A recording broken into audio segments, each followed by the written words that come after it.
We're very pleased to have everybody show up, especially our panelists here. Very impressive, professional women doing great things in STEM.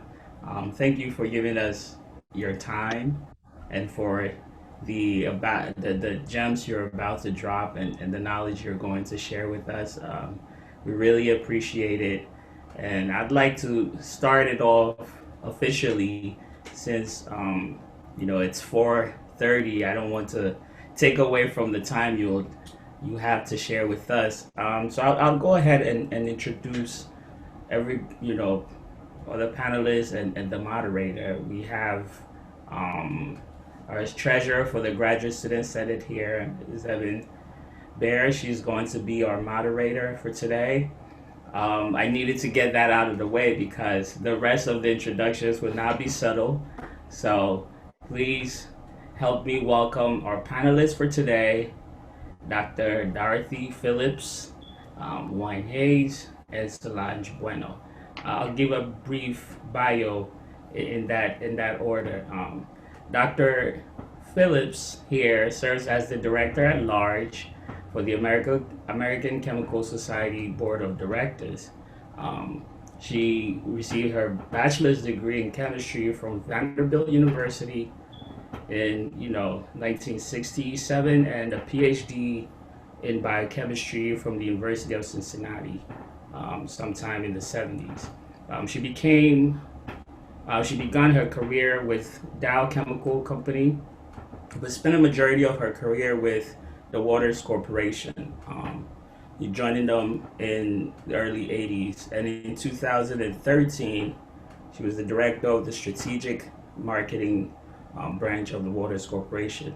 Dr. Phillips has participated in the American Chemical Society Northeastern section since 1990 and serves as the chair, counselor, and currently the trustee of the American Chemical Society. She also serves as the chair of the American Chemical Society Analytical Chemistry Division. Um, the next on my list would be Wayne Hayes. Wayne is currently of the vice president change management and planning at Pfizer. In her role, she is primarily creates visionary strategies and facilitates collaboration and execution across a broad range of disciplines, including information technology and shared services. Wine has a vast range of experiences in both private and public sectors. Her expertise are in the areas of strategic planning, IT infrastructure, process improvement, mergers and acquisition integrations, just to name a few, with a very robust, proven track record of excellence and leadership. She, at one time, led, designed, performance-based delivery of $360 million of corporate support services as vice president and the deputy chief information officer for Constellation Energy. Prior to joining Pfizer, she was also a political appointee for Howard County Information Technology Services within the local government and the county agencies. She earned her bachelor's of associate, bachelor's of arts in operation research and industrial engineering from Cornell University and an MBA from Loyola College. Next, and not the least, is our very own and my personal favorite, Solange Bueno. Solange is currently the human resource business partner for digital and technology organization leadership team at Pfizer. And she's now transitioning to a new role supporting the commercial medical organizations. Um, Prior to this role, she was also the human resource business partner for several organizations at Pfizer, supporting global and regional teams in developed and emerging markets. She has been with Pfizer for 31 years and has experienced a lot of transformation during her tenure. As a result, Solange has developed high change agility and simplicity mindset. Solange dedicates time to thinking of creative ways to engage teams, develop talents, and make Pfizer an amazing place to work. I can, attest to a good portion of this because I managed to intern in Pfizer during the summer. To go on a bit further with Solange's bio, when Solange is not working, she spends time cooking for her family and friends and has hosted a lot of gatherings, some of which I have been to, where she has cooked for up to 75 people. It's single handedly. And prior to the pandemic, she served in children's ministries at her church. She really enjoys spending time serving others, and she holds a bachelor's degree in business and communications from Adelphi University. I'd like to welcome the panelists, and I'll now hand over to Zemin, our treasurer, to moderate the panel. Thank you and welcome. Thank you. Thank you very much, Enoch. I was honored and happy to work with you and the whole Graduate Student Senate for bringing this Women in STEM Bridging the Gap panel to our UMassD campus.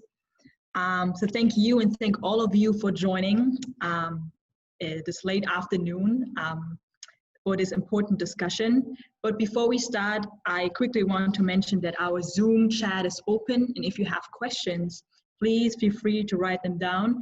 Our Graduate Student Senate President, Danny Figueroa, graciously volunteers to monitor our Zoom chat. All right, I guess let's start. So I would like to give you panelist speakers the opportunity to also share a little bit about yourself and talk a little about your current work and your career path as women in STEM.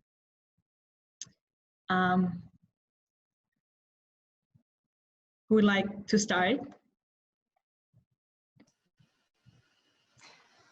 I guess Vice President. Happy to, if you want. Sure, thank you. As Enoch introduced, I'm Wynn Hayes, and I've had a 37-year career that has been just luckily enough to be very fascinating, right? I've always liked technology, great in science, great in math and all that, and I grew up in Asia, right? So but when I finished school, I want to share with you guys, because it's relevant to this, is that my first job was at Bethlehem Steel, right? Then I went to a utility, right? Baltimore Gas and Electric, which later became Constellation Energy. So for the first probably 30 years of my career, I was not only in STEM or technology related field, I was in very male dominated industries. So we can talk a little bit more about that, right? As we get into some of the questions.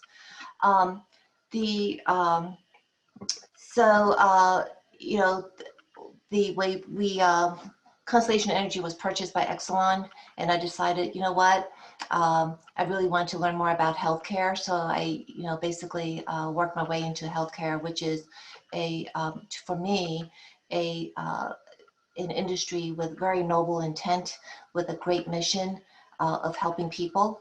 And the culture there is also very different. So as we go into some of your more detailed questions, it'll be really interesting to talk about technology in, both of these very different settings. I will share with you, one of the things is that, I've always just gone for it, not worried about whether if it's STEM, whether it's a male dominated industry, just, go for it. So you're going to hear, I'm just going to tease you a little bit with that theme.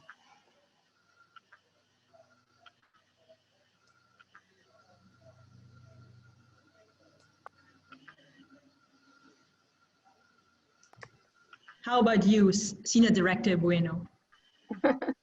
Hi, as Enoch mentioned, I am with Pfizer for 31 years, and I'm not in STEM because that's not my profession, but I support women who are in STEM, and I also know people that are in STEM. So, I've been with Pfizer and I've had different kinds of roles. Like I've been in talent acquisition where we do the hiring. I've been in the operations side where, you know, we handle things that are operational in HR. I've been in the role that I'm in now, which is a HR business partner.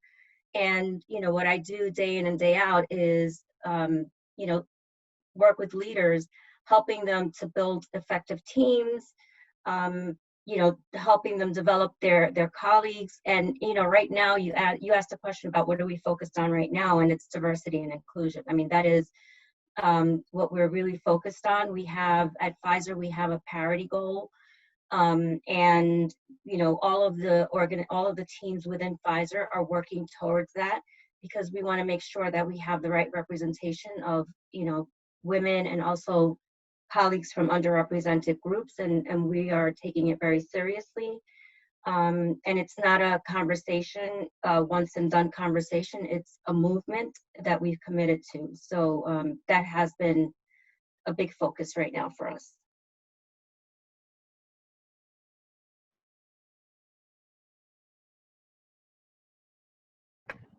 Thank you very much. Yeah. You're welcome. How about you, Dr. Phillips? Okay. Well, good afternoon, late afternoon. So I'm glad to be with the group. I have two very interesting co-panelists here. Your very dynamic careers. I consider, well, my whole career was in industry. After leaving graduate school, I went immediately to industry at Dow Chemical Company. Kind of saw that as a postdoc, because at that time at Dow Chemical Company, you could work in what was called central research. So you weren't tied to a product line. You were measured on being able to come up with new products in the terms of technology, new technologies that could lead to products. So I have some patents from those years at Dow Chemical Company, and got involved in the American Chemical Society and the National Organization of Black Chemists and Chemical Engineers while I was still in Midland, Michigan. And that's a story all in itself, if you want to talk about being in Midland, Michigan as an African-American scientist in the 1970s. That indeed was interesting. But the next move in my career was going on to Waters Corporation. And I retired from Waters in 2013. And I pulled up today, and the executive summary I wrote of my career at Waters. And I'll just read you the bullets that I wrote at that retirement event, because I think they're still very relevant and gives a clue to what my life was like while during those almost 30 years at Waters. And so these are the 4 bullet points that I spoke from, but I won't go into today. You can ask questions related to them. One is, in speaking of my career at Waters, a journey with many roads, not all connecting, some with curves and some with straight paths. Secondly, a journey with many wonderful traveling companions. And then next, a journey that led to dreams fulfilled and more. And then finally, a journey that I highly recommend. So those were very rewarding years. Of course, we can talk about some of the stumbling blocks too, but they were rewarding years. And so I would like to share with you some of those along those themes and more that you may have questions about. Thank you. Thank you very much, Dr. Phillips. So I guess my next question is, what made you interested in tech or the STEM space, and what motivated you to keep going even when you felt like there were barriers or struggles in the way? I guess maybe we can start with, this time with you, Dr. Phillips. Okay. So your question was what was the, why was I interested and what kept me going, right? Absolutely. Well, I'll start with why interested. Because my first thought as a young lady was to be in history, law, and president of the United States, okay? Not STEM. But the National Science Foundation sponsored a summer program in the high schools, and they had, I have to admit, I grew up in the segregated South. So they had a summer program for students of color, and it was held at my high school in Nashville, Tennessee. And we took math and a form of chemistry all summer. That really spurred my interest. And so I became very interested in pursuing a career in the STEMs, education in the STEM area, going to college to major in chemistry and minor in mathematics. So that was why I took that path. But what kept me going was not just my interest, but was also the challenges and being able to meet the challenges along the way. Saying to me, you can do this, you know, with the help of friends and boyfriends and etc. The Vanderbilt experience was challenging because, again, I stepped out with integrating helping to integrate a university, and they were not ready for us. The faculty was not really ready for this, and so we were 7 of 8 of us on the campus in the beginning. But even there, the science courses, the math and chemistry and biochemistry courses, were easier because the professors taught the science. They did not really get into the culture. And the classes where the culture could be discussed were very discouraging because there was not a view that was the same as my view. So yeah, so that kept my interest. And then I thought of medical school, but at that time, my counselor did not promote the idea of my doing medical school because I had a boyfriend and planned to marry. So I will be honest with you what the culture was like. I did marry that boyfriend for 50-some years. But that was really why the interest, and it kept going, and industry continued to be points in which things went well and encouraged my continuing in the field in the STEM. Thank you, Dr. Phillips. What do you think, Senior Director Bueno? Solange Bueno. Oh. You could call me Solange. Okay. All right. So, well, I already shared with this group that I am not in STEM, right? So I'm in human resources, but in any career that you have, you will find obstacles, right? You will find challenges. And so, you know, what I would say is that, as an advice, is that we should find ways to overcome those challenges because we can. And I would also say that we need to persevere, right? Don't let those challenges bring you down because you can overcome.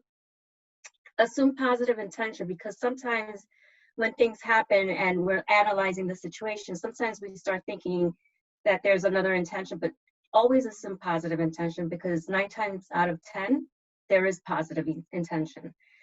And then I would say also to work in a company that is aligned to your values and your purpose in life, because that makes going to work every day a pleasure. It's easy, and it also helps you to overcome anything that comes in front of you, because you're really focused on the purpose of the company that you work for. And, you know, in the case of Pfizer, you know, our purpose is to find breakthroughs that change patients' lives. And there's nothing more, you know, that connects with me more than that. And it is why I've been here for 31 years, and it doesn't feel like that.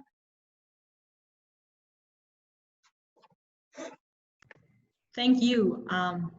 Last but not least, Vice President Hayes. Yeah, Win, you can call me Win as well. Okay. So yeah.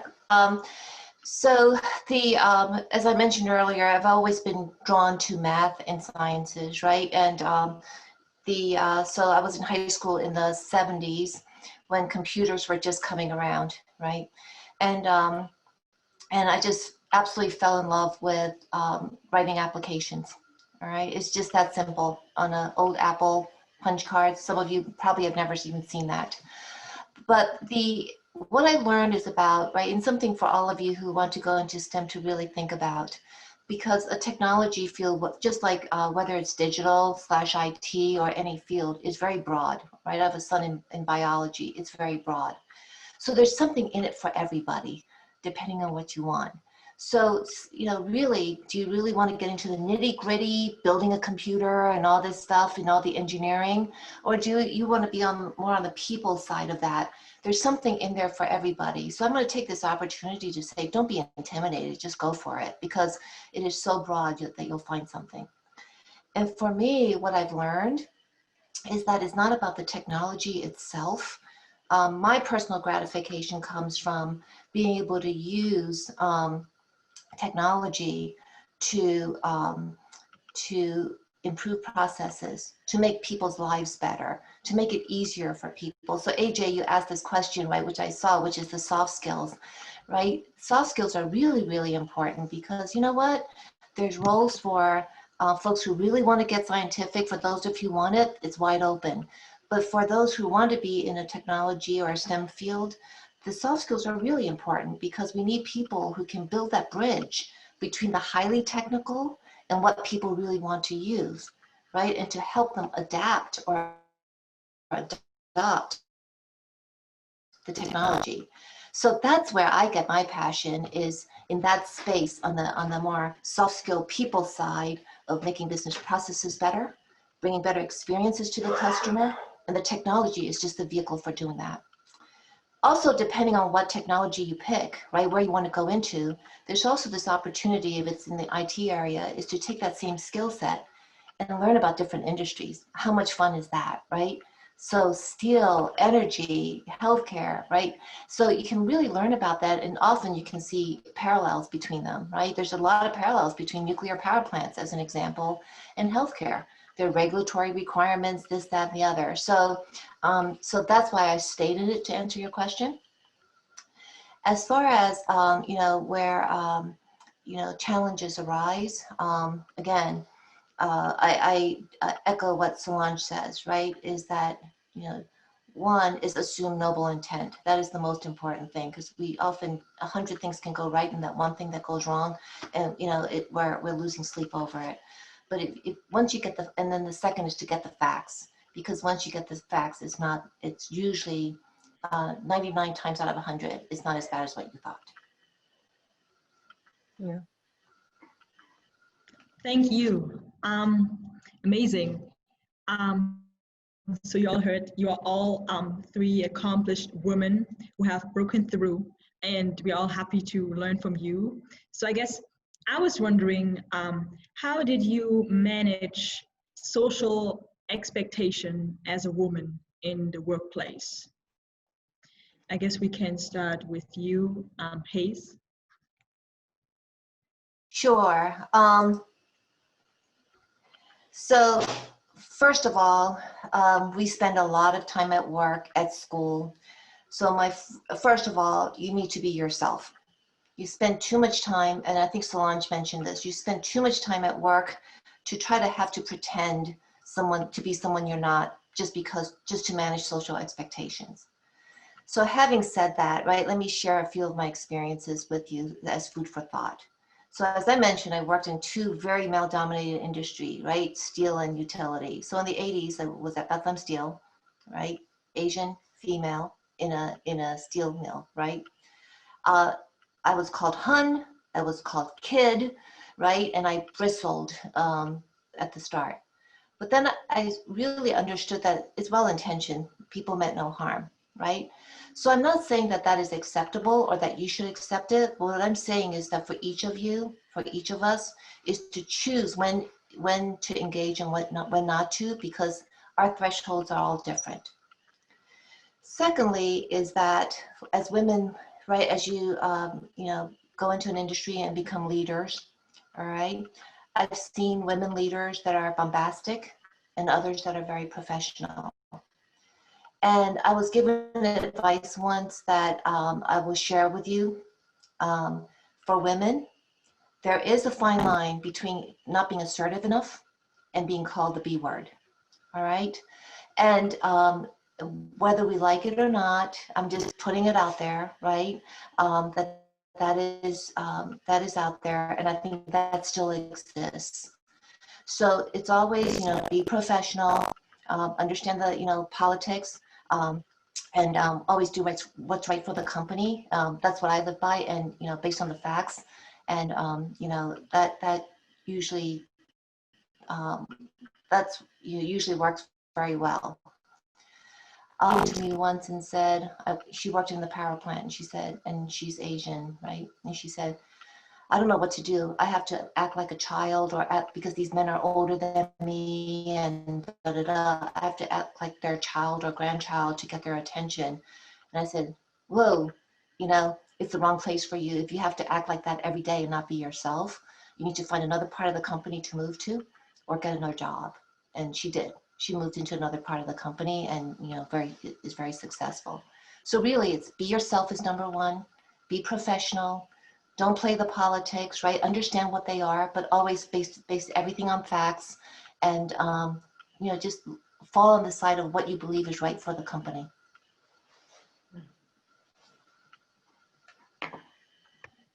Thank you very much. You want to add something, Solange? No, I mean, I echo what Wood shared. And, you know, in my case, because I'm in HR and HR is more female dominated than male dominated, I didn't feel any of that, right, as I was taking on different roles at Pfizer. But I will say there was a point in time in my life that, for example, I wouldn't talk about my family at work. I would not, you know, bring my whole self to work because I thought that was not something that I should be doing. Not because anybody told me, it was something that I just thought, right? And then when I started working in emerging markets, right, and I started to work with people outside of the United States, and I started to learn about all these different cultures, and I started to hear how they talked about their family, I started to open up, and I started to talk about my family, and now I talk about them all the time. Everybody knows about my children. They know what's going on in their life. It's like I'm this open book because I learned that was okay to do, right? And it is okay to be yourself, as Wynn said. I think be true to who you are is a very good advice for all of us.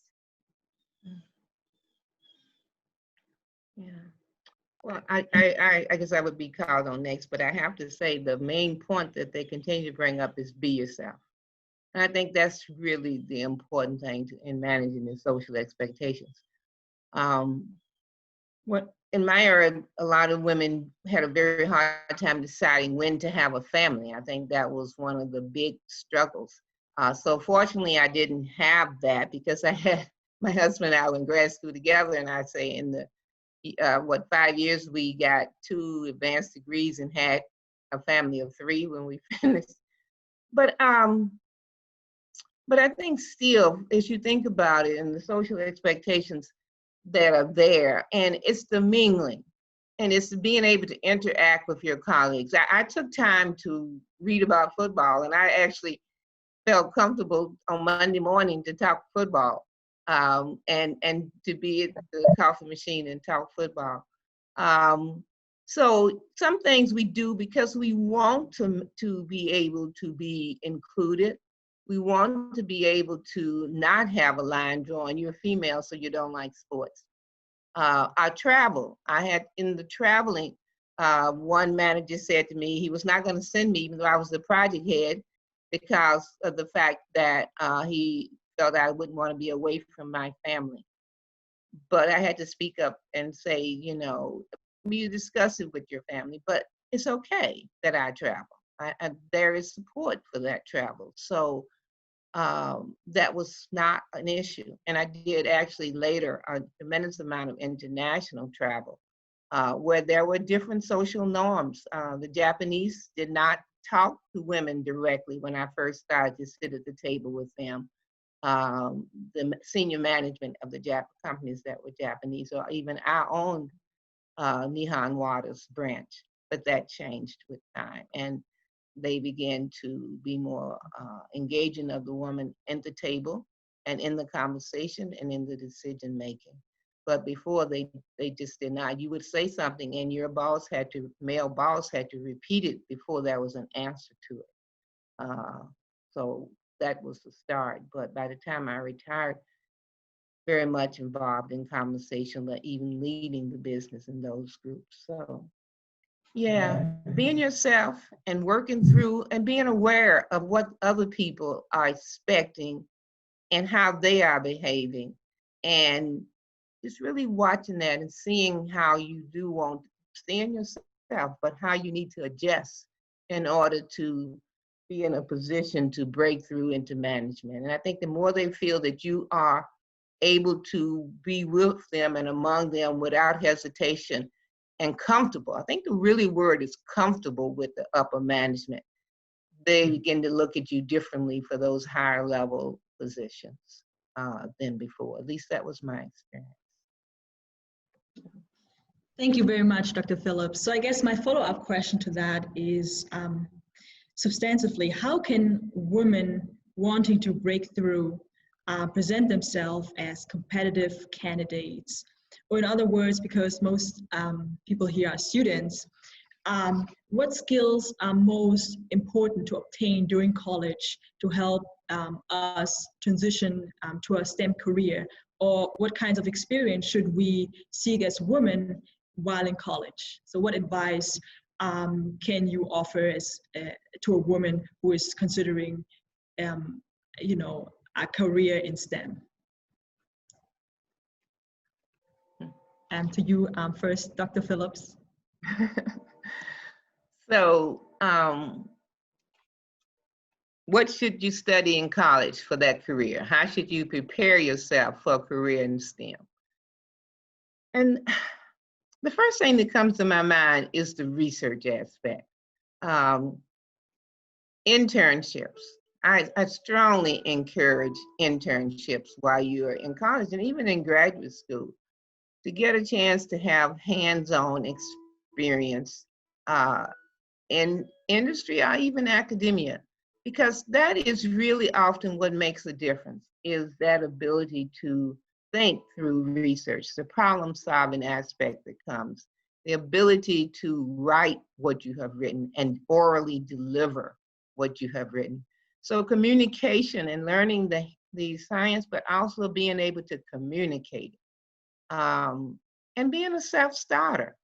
Those are really important. You know, they'll give you a task and you'll be sitting there waiting for the next step, but go and approach and say, is this the next step? Even with your research advisor, make proposals and suggestions for research. I had a student that was an intern with me from Northeastern University. And he embodied a lot of this because he came in with a very, as a co-op, in a co-op in six months often you do your summer and then fall, spring, and then summer period at one place. But he would always make the suggestion of what was the next step. I was in chromatography at Waters Corporation, and we did a lot with instruments in the beginning of my career when I was in the lab. So he was not one to say the instrument broke, who should I call? He was one to say, is this the way we should fix it? And he always wanted to give a report at the group meeting about what he had done, even though he was a student. And so consequently, I saw a lot of potential for him and encouraged him to get a graduate degree. And now he's been in the pharmaceutical industry, but mostly the biotech for some time, and done well, management and upper. So I think those are the kind of things that prepares you for the next step, is taking the time to do that and learn those skills. If you have a summer, even learn the business piece as well. Take course, it gives you a little bit of an aspect of what is the business world like. That's also important. You need to deliver for the bottom line. Are the companies going to benefit to the profits of the company? Thank you, Dr. Phillips. You want to add to that, Solange? So, you know, my advice for women considering a career in STEM or in any career is, you know, the skills that I think are important are collaboration skills. You know, you know, that's a very important skill to have. Networking skills are important because, you know, then you can, you know, find resources in others. I think getting a good mentor is another important thing, somebody who you can talk to and bounce things off of and get advice from.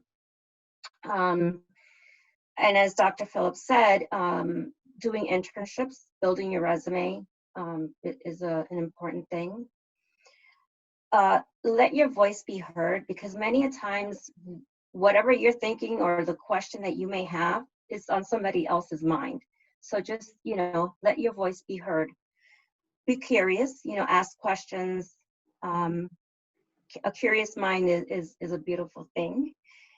Also, joining a professional association is a good idea, because you'll get to meet others and get to network, and maybe doors will open for you in that, through that professional association. And then lastly, don't put limits on yourself, because you can be whatever it is that you want to be. So that's my advice. Thank you. How about you, Wayne? I think Dr. Phillips and Solange covered it really well. I'll add a couple items. I think that I want to double down on Dr. Phillips, be inquisitive, go beyond your scope of work, understand how your work fits into the larger picture, and bring ideas forward, right? Don't be shy, don't be tentative. What I said earlier is about go for it. In addition to professional associations, I also recommend that you consider joining committees, task force. So while you're in school, there may be things that you can volunteer on right in the school, but also outside of, when you work, same thing, volunteer to get on things, right? Work on special assignments and things like that, because that's how you will meet people who see what you can do, right? It's part of your networking. But also do things outside of work, right? Go nonprofits. They're always looking for people, for board members, volunteer committees, and all that. Because through those, I have found that I have learned a lot about leadership and different ways of thinking that can be applied in your work that you never would have thought about, right? Because you learn from different people. Like, talk about diversity in volunteer committees. You have a really diverse group of people, and you can learn a lot from some of them. Always think about the end customer. Whatever you're doing, always think about the end customer, because that will help you put things in perspective as well. And then on the mentorship that Solange mentioned, I have two thoughts there. Don't go for one mentor. You should have a team of mentors that you can go to. Consider that, because people think differently. And I always look for mentors that are not the same as me, that doesn't think the same way as me, but someone who's the opposite of me, because they will point out things that are in my blind spots. Before you go to the next question, I just want to add a little bit to a couple of things that were mentioned by Solange and Wayne. One is the external involvement. I just think that's really important. For me, that was very important, because Waters Corporation was actually in the suburbs of Boston. Well, as you know, it's going towards Dartmouth, right? It's in Milford and Taunton. But the interaction with the American Chemical Society allowed me to have a lot of contacts in the universities in Boston, and chance for leadership roles, because often in a company, you don't get, it's not as easy to get a leadership role often. But by working in the organization, you get a chance to lead a committee. I'll be, in my case, even to be the chair of the Northeastern section of about 7,000 members, and going on to now being on the American Chemical Society Board of Directors, which is quite a leadership type role. But those leadership roles you have as you're going forward help to build in you the skills for leadership, and also allows others to see you as a leader. So, so that's really important, to take advantage of those external organizations. I also work in my sorority, Alpha Kappa Alpha sorority. I'm taking leadership roles there. And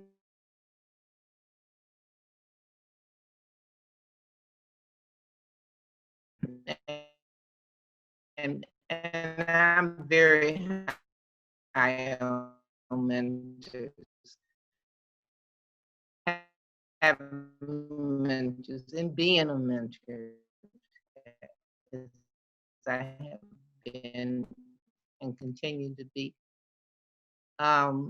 And I like that. I have been asked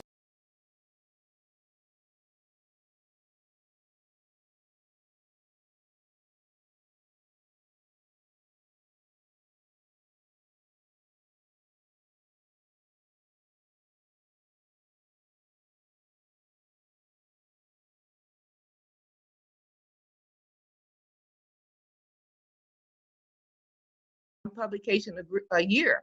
So I'm in industry now, but he's requiring a public, he's asking me to try to really do a publication a year. And when he was my manager, he also did ask for that. So these are things that put me in the position to be like an ACS fellow, because if I had not been listening to him, I might have said, I'm in industry, I shouldn't publish. But no. And he worked with me actually on those publications. So that was a very involvement. Some are more like a sponsor, and they will help step up for you, give you suggestions, and others work more closely with you. So multiple mentors is also what I'm saying. You have ones that function at different roles in your career, and some that are looking out for you, and you don't even know it, because when something comes open, a position comes open, they recommend you for it. And you only learn later that's who recommended you. So yeah, those are all. Thank you, Dr. Phillips. So we talk about the important role of mentorship, and I think we also maybe can touch on the importance of networking. So what do you think are the best ways to network as a woman in STEM? So it doesn't seem to be, too pushy or too desperate. So what advice would you give to women? And maybe we can start with you, Wayne. So, but by the way, just let me, Dr. Phillips spurred another thought on me on the mentorship, is that I also encourage you to be mentors to other people, because you learn just as much, I think, from your mentees as you do from your mentors, and sometimes even more. So I thank you, Dr. Phillips, for reminding me of that one. But networking, Solange mentioned professional organizations. And so that's the obvious one, right? But some of the LinkedIn, right? It's a huge resource. So if you looked in LinkedIn and look at, for example, if there's an organization that you're interested in or an area that you're interested in, you often find common friends or common people that you know in common, and they can certainly broker an introduction. And I will tell you that when I was moving from the energy industry into healthcare, it was all through networking, through my boss at the time in energy, who was on a board with a guy at Johns Hopkins Medical Center who introduced me. And so, you know what? It takes that courage to go and have that conversation, say, hey, I want some information and da da da da da. Then he introduced me to, someone else. I eventually ended up meeting with the president of the Hopkins Medical Center, right? Medical system. So it just go for it. I think that's our theme today, is just, be yourself and go for it, because you never know that some are going to be flops, but there are those few that are going to open doors, and you just keep building your network by them introducing you to other people. And then you build this network of people that you know that you can reach out to at times. Stay in touch with each other, because you're also going to grow together. None of you are going to know where you're going to end up in 5 years, 10 years. And believe me, right, 25 years from now, you may, it's just like, ooh, I know this person that I can reach out to for advice or for contacts or for, possible professional engagements as well. Thank you, Wayne. How about you want to add to that, Solange? Or, yeah, I would say that to add to what Wynn said, your question was, how do we network as women and not come across as pushy, right? I think that if you're professional while you're being authentic, being you, I don't think you'll come across as pushy. And I think that people are really open to helping you, to open doors, to make connections. I think people really are very willing to do that, but you have to ask, right? You have to take that step and ask. And so I would that would be my advice. And then, you know, I just think about Enoch, who's on this call, and how he and I connected, right? I didn't know Enoch until Enoch went to school with my daughter.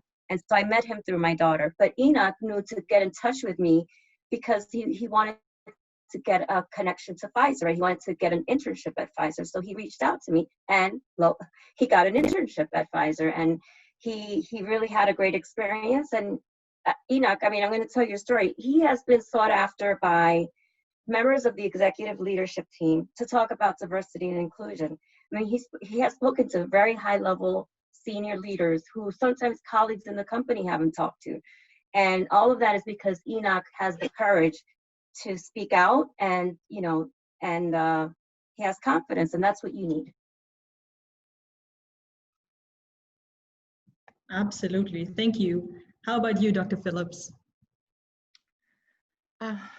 Networking is interesting because as I mentioned, now with social media, networking has taken on you know, in some ways a less personal touch, but you can reach so many more people.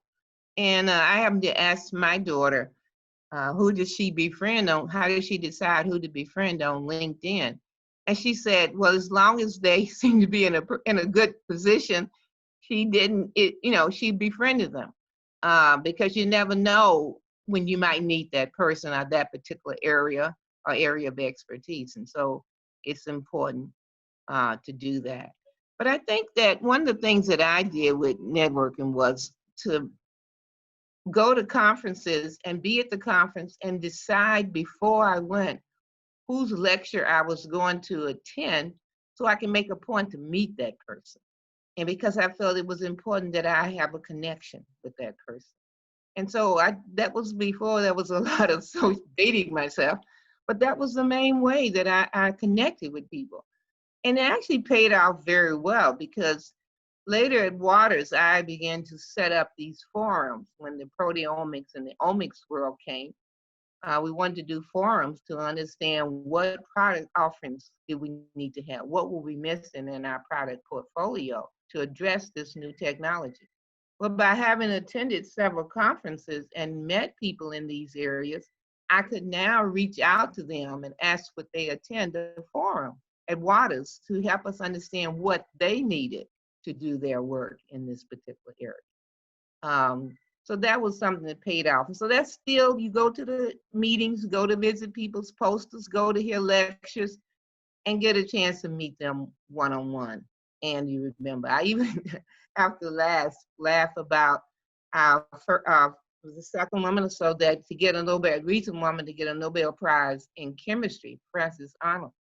And she spoke at an ACS meeting. And I positioned myself to sit on the edge of an aisle so that when she came off the stage, she would most likely have to walk past me. And so I stopped to chat with her, she did, and I spoke with her and took a picture with her. And at the next ACS meeting, I reminded her that we had met. So, you know, it takes a look, and I have not had a problem with someone seeming or feeling that I was being pushy because I was trying to network with them. It always comes from a standpoint of often not so much what I need, but what they have to offer.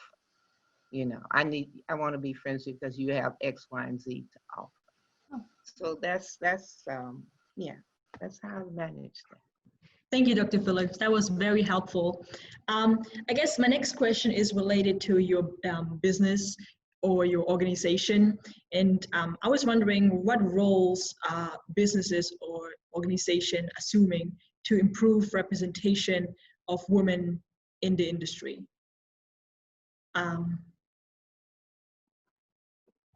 If you want to start, Dr. Phillips. Let's see, what roles should you have in industry to promote women in the business? Yes, for example, at the American Chemical Society, what are they,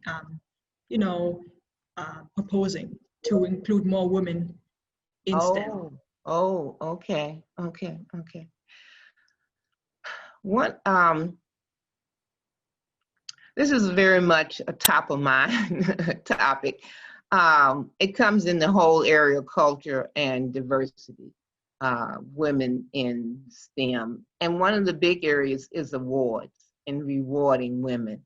You know, when Katherine Johnson was recognized for her work at the NASA and given the award by our past President Obama, she became very well known, and we didn't know of computers, that women had been computers at one point.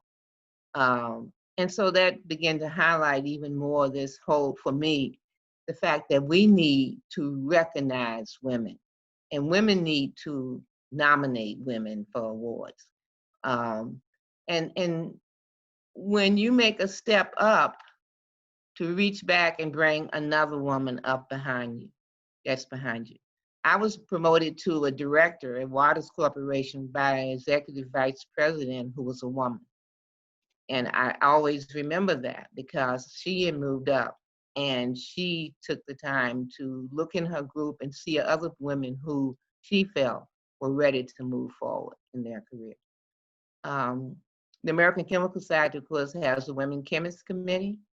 They have Diversity and Inclusion Advisory Board, and the Committee on Minority Affairs are some of the areas where particular attention has been being paid to women. The other area is tenure. There are very few full professors, and especially of color, in top research universities. And so more and more emphasis is being put on how do we move forward to get more women in tenure positions. I'll pull a little plug for myself, and I shouldn't do this, but I will. At Vanderbilt University, my alma mater, there are chancellor faculty fellows.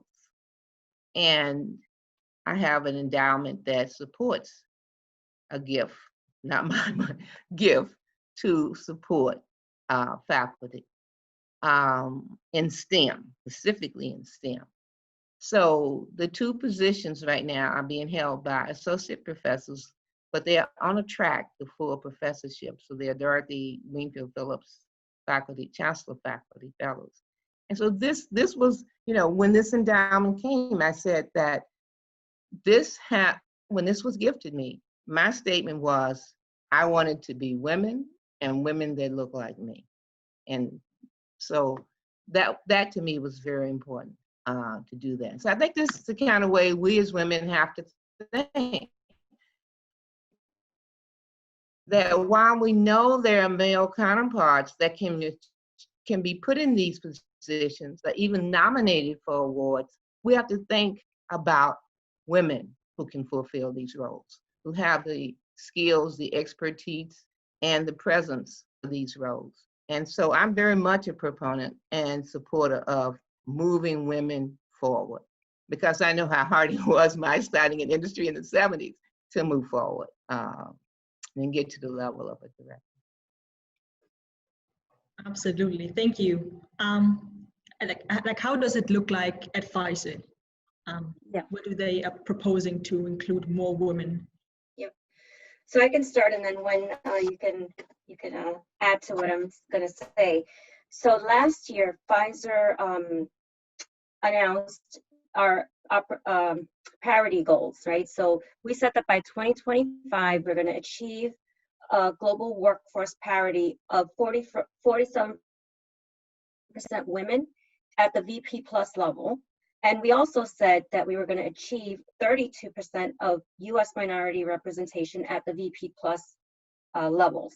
And so that is Pfizer, right? So each division, like digital and technology, has created their own plan that will support the overall enterprise goals.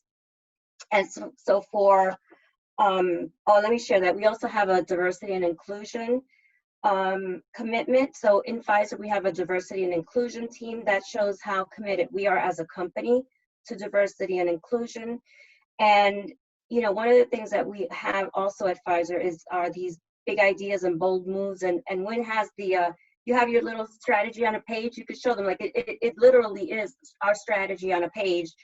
And so one of the big ideas at Pfizer is to make Pfizer an amazing place to work for all.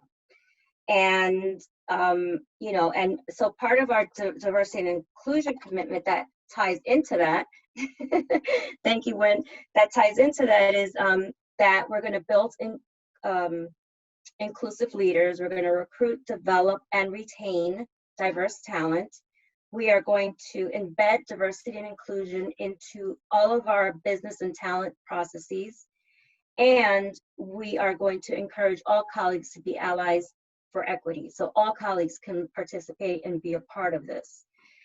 And then when it comes to digital, you know, we took all that and then we brought it home for digital. And what we're doing in digital is we have an equity and action plan, and the equity and action plan has three pillars.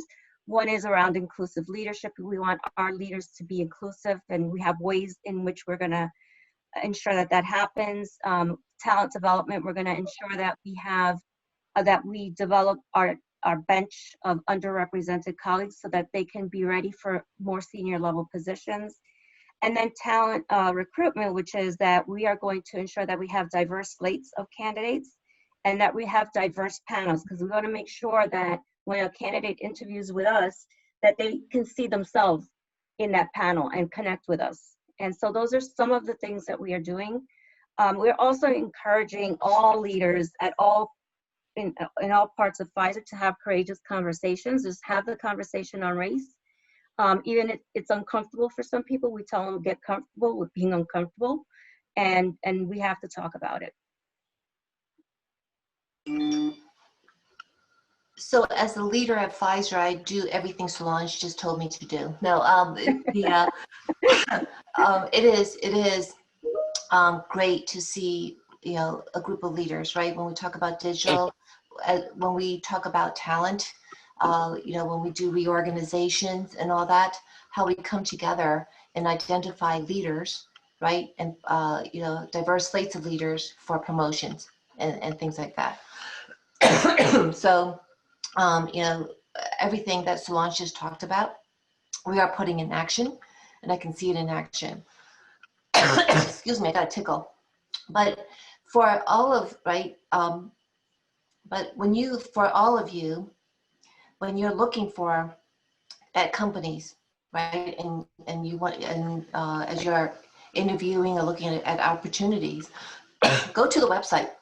Diversity goals are usually out there. See if they have a diversity officer. See if that's on their, you know, prominently displayed in their website. See if they have a diversity statement, right? Because that will give you an indication of how seriously they take diversity. So that's just if you haven't already thought of it, I'm sure many of you have, right? That's just one way to check it out and see, you know, see what their positions are. I just will add, I'm sorry, Zimmer, for jumping in, but I think that, the American Chemical Society has some very specific goals, but I don't have them before me, so I don't want to be incorrect. But I think what I will say for the young women today and that are coming out of grad school, you have a distinctive advantage because it has been realized, even though it has been put in place with programs like Pfizer has, that diverse opinions add value. And so you don't want to have everyone alike on a board in management. You need that diversity. And companies that have embraced that have been actually able to show an improvement on the bottom line, that it made a difference on the bottom line. So the support is there for you to break into these companies and into industry, to seek out female mentors, lady mentors who are committed. And I can't help but think about the fact that sometimes we lose key leaders in high positions, but there are others that are still coming along. And yeah, look for it, take advantage of it, and don't settle for less.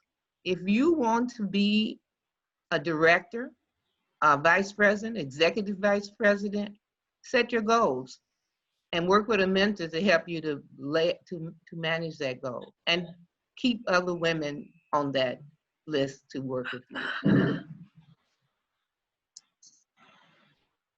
Fantastic.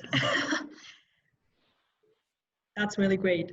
So I guess now is the time to like for our audience members to ask questions, and I will hand it over to you, Danny. So if you have questions, please feel free to write them in the chat, or if you also can unmute yourself and ask the question. But Danny? Thank you. This has been a wonderful panel. I mean, I have taken away an incredible amount from this. I hope that the rest of our colleagues have done the same. The first question, which we have touched upon, but I think it adds a great benefit for those that will be catching this recording on the tail end. Maybe if each of our panelists could just state very quickly 3 or 5 soft skills that scientists in the industry should need, and what about, you know, how these women can use these skills to segment that market. And I think on the same token, Solange, on an HR part, if you can tell us how these soft skills or the exact soft skills that you look for in diverse hiring. Yeah, I mean, for me, I mean, I think we answered this question or part of it earlier today, right? We talked about the importance of, you know, having strong collaboration skills, having, being resourceful. If, for example, you're interviewing for a role, I don't know what other companies are doing, but usually at Pfizer, it's a panel interview, right? So you interview with a number of colleagues at the same time. And one of the things that we look for is how much does this person know about our company and about what's going on within our industry. So be very prepared, right, to for the interview. Study the company that you're interviewing for. So, you know, really find out, and, you know, to Dr. I don't know, I think it was Wynn who said it, you know, find out about how serious that company takes diversity and inclusion. Like, find out the values of that company.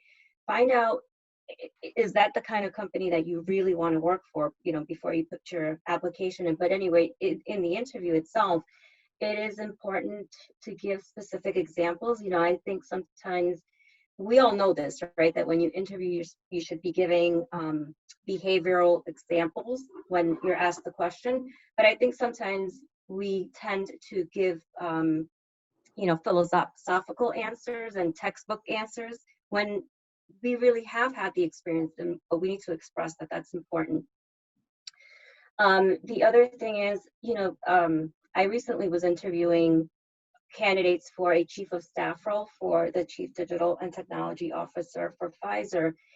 And there was a candidate who said that they actually talked to the admin of the chief digital and technology officer to find out about her work style, you know, what works for her. And we were all very impressed with that, because usually people don't do that. They don't think of talking to other people like the admin, who spends a lot of time with the leader, about, you know, what their style is like, or what works for them.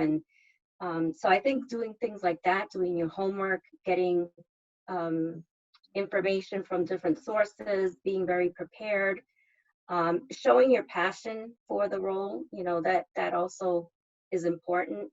And yeah, I mean, those are some of the things that I would say as advice.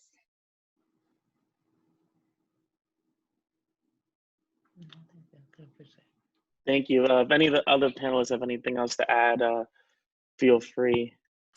Yeah, I would like to add to that, right, from a soft skills perspective, because this I don't think has come up yet. We talked about collaboration. We talked about the ability to work together, regardless of which how technical you are. But listening is probably the most important skill. Is to listen and to really, you know, to folks in the room, right, and what they have to say and what they have to contribute, especially those soft voices. Okay, the ones that are quiet sometimes has that gem. And it reminds me of I did one of those leadership tests. You know, we were stuck in the desert, blah blah blah. You know, where do you go? You guys have been through some of those, I'm sure, right? And we were all, oh, let's charge the hill, let's go for the walk, you know, blah, blah, blah. Do we stay with the plane that crashed, blah, blah, blah. And there was this one woman who's very, very demure. And she said, have you been to the desert? Right? And she said that 3 times, and we all heard her, we just ignored her, right? And it turns out that she had been in a desert. Had we listened to her, we wouldn't have gone off to find the next town, because she would have told us we would have run out of water and died in the desert, which is what happened to this exercise, this simulation.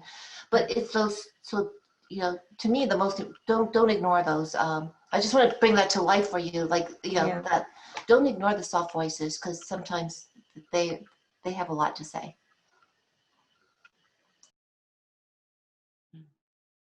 I think the last point maybe to bring up, and I think we're saying it, but I don't know if we've used the term, is team, having the ability to work in a team.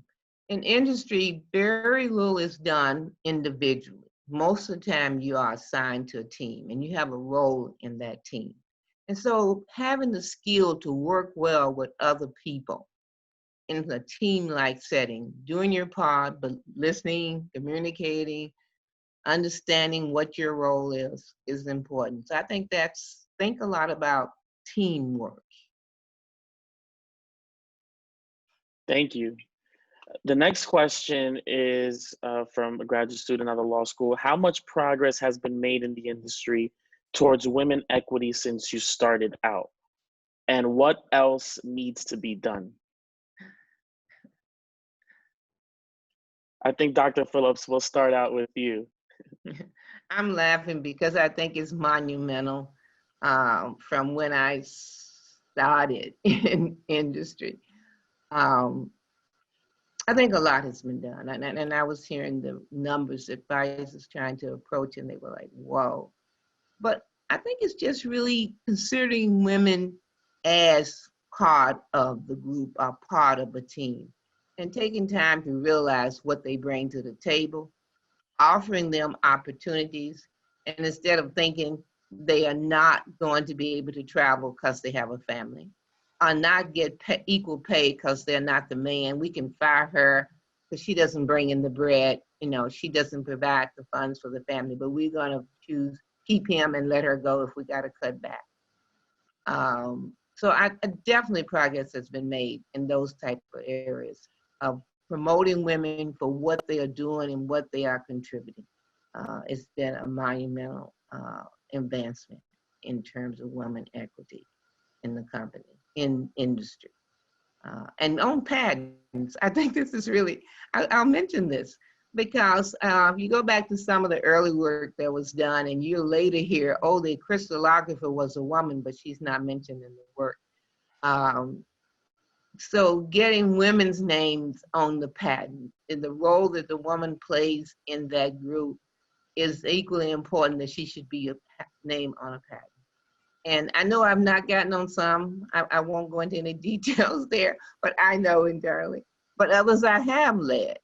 And more likely later, that's going to be more the case, that if the woman as the lead scientist on that, the PI, principal investigator, the team leader in that work, and really brought the idea to the table, she will get her name on the patent. So that's another area of equity in research that maybe is not thought about a lot. But being in research in those years, yeah, things I'm aware of. Thank you. Any other panelists want to share? I would agree that it's, you know, come a long way. When I started in the, you know, 80s and 90s, and also in, right, albeit male-dominated industries, it was just, there were one, you know, trailblazer, one or two in the whole organization, not, you know, and so I think that it has come a long way.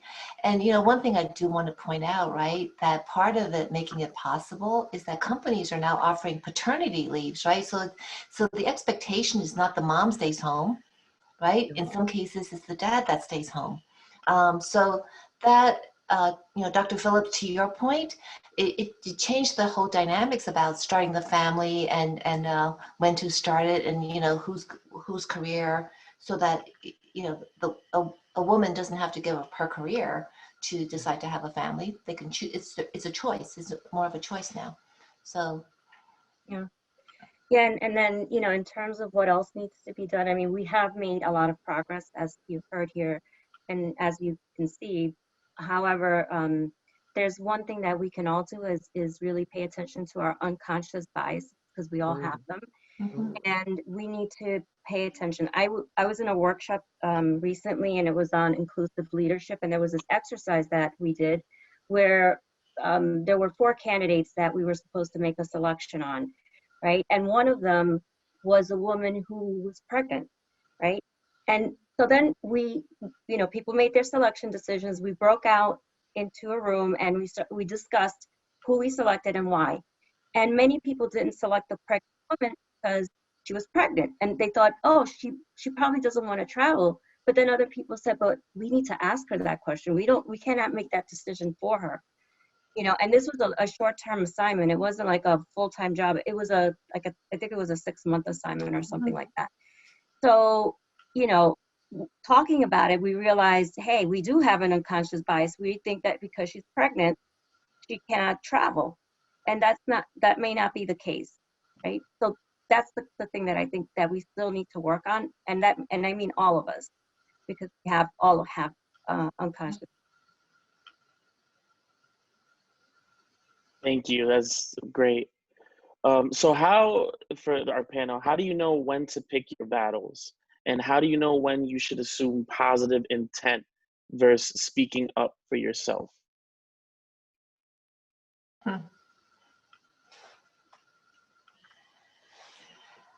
You know what? I'll jump in.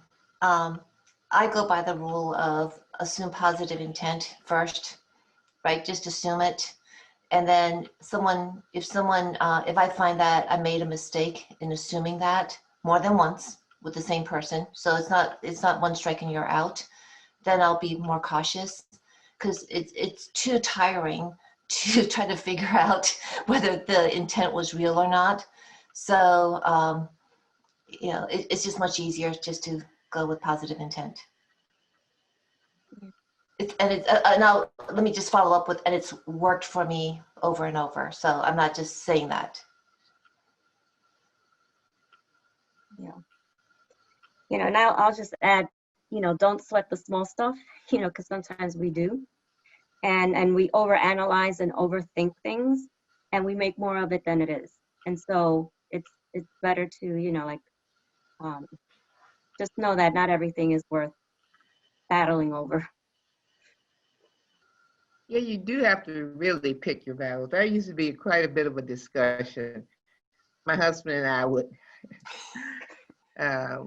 we were coming out of grad school together, wondered if we would be able to find employment in the same company, and we did. We worked at Dow for years together, and after a while, he joined me at Waters. But we talked these things through, and so we go, okay, I think this is a battle. And he said, let's listen, you know. So it's often good to have somebody to talk to about that, because you're gonna have to minimize the battles. You know, I mean, make sure they're really worth the effort and the energy you're gonna put into it. Is this gonna make a difference? Is this really gonna make a difference? And sometimes you stay quiet. And sometimes somebody else will fight a battle for you when you didn't even realize it was gonna happen. I have some examples, probably having too long a career, but you know, of when I was like, oh my goodness, he said, I can't do that. I can't be on that pre-product introduction committee. I really wanted to be on there. What do I do? And someone else spoke up and said, do you know really why you're not allowing her to be on there? What is your reason? You know? So, yes, I think that's one of the important points in your industrial career, is knowing when to pick your battles. And it's an easy, 3 or 4 words there, but 3 words, but to give them real thought. Because I think in my 40 plus years of industrial career, that was probably something that made a difference. Was I seen as someone who could get along with people and, you know, and bring up the important points? Or was I seen as someone who was always upset, picky? confrontational. And women, that's a problem with women, I have to admit, because if you don't set that uh, expectation of your demeanor and your approach, I think it's, and I ask my other panelists may agree or disagree, it's a little bit easier for them to label you as confrontational or hard to get along with. So, yeah, as a woman, that's really critical. And Dr. Phillips, you also bring up a good point, right? And which is when you don't know the intent, right? No, well, you know, it's always good to ask clarifications. Why didn't I get that? What da da da? Because I think that because that clarification can also, right, help you understand it better, and understand and confirm that it's not ill-intended. Mm-hmm. Yeah, yeah. So this has been great. For the sake of us going over, I did want to ask this one question, and maybe you guys can just sum it up in 10 seconds. But if you could go back and tell yourself, your younger self, one piece of advice, what would that advice be? Yeah, I mean, I can start it. So I think I would work on my work-life balance. Yeah, I usually work more than I should, and it's only because I love my work. But I do have a family, and they do need me, and not so much anymore because they're adults. But you know, I would give myself that advice. Wow. I'll choose something a little bit different because that I agree with Solange as well, which is know yourself. Know your stress behavior, know when you're doing okay, because when you're with the under stress, we behave differently, and that's where our not so nice self comes out. So know your stress behavior, look for it, and have friends that will call you out on it so that you can back off a little bit. I was going to say worry less, but I think that's the same thing. That's good. As stress, I'm always worrying about if I do this, what's going to happen? If I do that, what's going to happen? And instead of just exploring it and moving forward, and I have to say, pray about it, because I am very much into prayer. And so trusting God that this is the path He has for me and not worry so much about it. Incredible. So I have the amazing best part of this panel, which is to tell you guys how amazing this has been. I know I speak for the rest of the attendees and for those that will be tuning in later that we are incredibly grateful for you guys to give us your time here at UMass. I know a lot of our women, our leaders here are incredible trailblazers, so I'm sure that they will take this momentum into, continuing to shift the paradigm and rewrite the landscape for STEM. So I want to thank our panelists once again for allowing us this opportunity to pick your brain and share in the amazing intellectual prowess you guys all bring. I want to thank Zemin, our moderator, and thank Enoch Aladi, our vice president, who's helped in orchestrating this. But most importantly, I want to thank all of the attendees and all of our students who have given us this forum to really hear about how we can take this into STEM. So I'll thank you all again. We hope to have you guys in the near future. And without further ado, I will let you guys go, let everybody get to some dinner, and wish you all very well. Thank you. Thank you. Thank you for the opportunity. Thank you. Take care, everyone. Okay. Okay, bye. Bye. Thank you. Thank you. Thank you. Thank you.